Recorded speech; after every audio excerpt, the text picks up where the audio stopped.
So I'm John Eller. I'm Amanda's dad. About 3 weeks ago, we got a call that Amanda went missing, and found our way here to Maui as fast as we could, and arrived on a Sunday afternoon after the Maui Police Department and Fire and Rescue had exhausted their 72-hour search.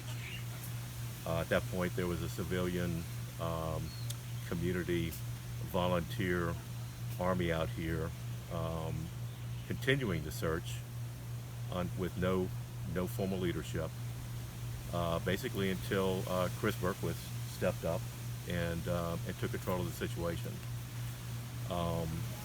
Over the next several days, we employed technologies based on our past experience with GPS, with hiking apps, with mapping, with GIS, and so forth, such that we wound up with a rudimentary capability to at least keep track of and manage the search.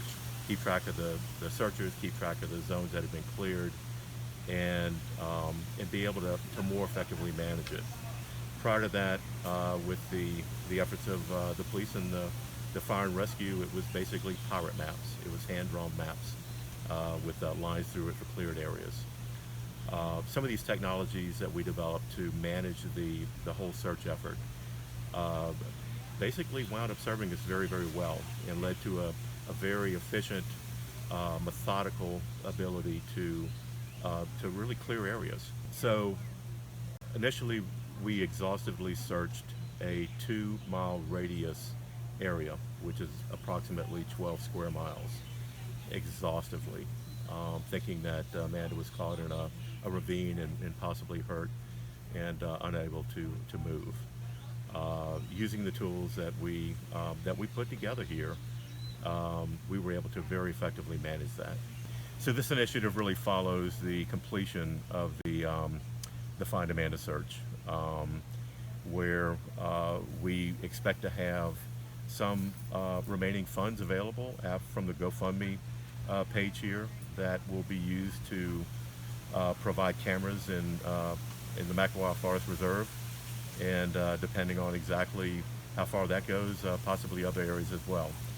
But these unmonitored areas that are potentially dangerous need to be monitored, and that's one thing that's going to happen independent of the whole new technology-based search and rescue advisory team.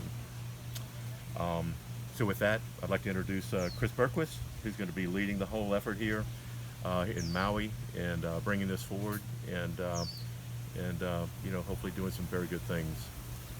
Thank you, John. Yep.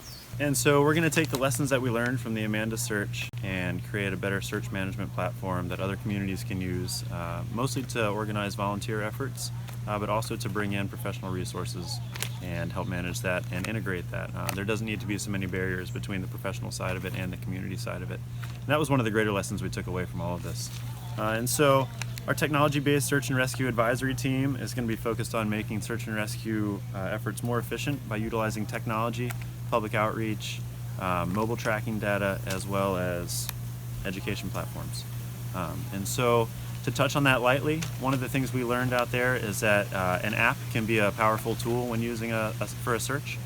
And so we're going to create a more user-friendly app that'll help with tracking and picture dropping and real-time tracking, and people can get updates while they're in the field for different search areas, things like that. We're also going to have some templates that'll make the community search effort a bit more readily available, and come up with some hardware tools that we can help push out there to make communication in the forest easier to pull off and to keep the live updates coming in. That was one of our bigger hurdles, was going from the end of the day update and trying to make a plan for the next day to having the live streaming update, and that allowed us to really become more efficient with the volunteer manpower. And so again, we put 5,200 man hours into that search, and that was a fluid thing. It never stopped, it never hiccuped, it kept going. And if we had stopped that, we may not have continued all the way on. And so we want to help other people carry that momentum as well with all the lessons that we learned throughout this. And so with the goal of improving the probability of a successful outcome on search, rescue, and recovery, we're going to keep moving forward with this. It is a multifaceted tool, and we still have a lot of thinking to do and a lot of growing to do, but we just want to let you know that's the direction we're going in, and thank you very much.